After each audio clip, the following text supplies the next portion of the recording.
नरहरी झिरवळ यांच्या मंत्रिपदासाठी आदिवासी आमदारांची मोर्चे बांधणी सुरू असल्याचं दिसतंय। नरहरी झिरवळ यांना आदिवासी मंत्रिपद मिळणार का असा सवाल या ठिकाणी उपस्थित होतोय।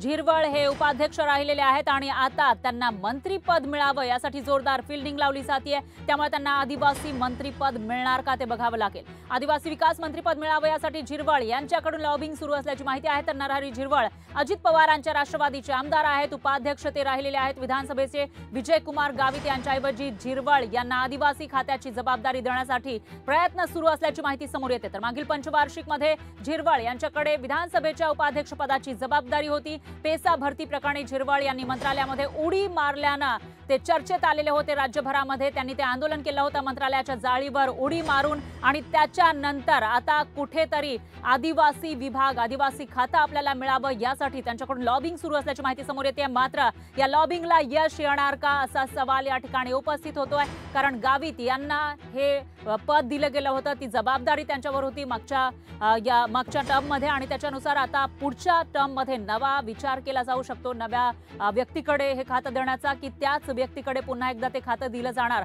हा सवाल या ठिकाणी उपस्थित झालेला आहे। मात्र झिरवळ यांच्याकडून जोरदार फील्डिंग सुरू असल्याची माहिती सुद्धा समोर येते। त्यामुळे आता त्यांच्या प्रयत्नांना यश येणार का आणि मुख्य म्हणजे राष्ट्रवादीच्या पारड्यामध्ये हे खातं येणार का आणि त्याच्यानंतर झिरवळ यांची वर्णी तिथे लागणार का असा सवाल या ठिकाणी उपस्थित झालाय। लोकशाही मराठी ऐका, पहा, जागरूक रहा।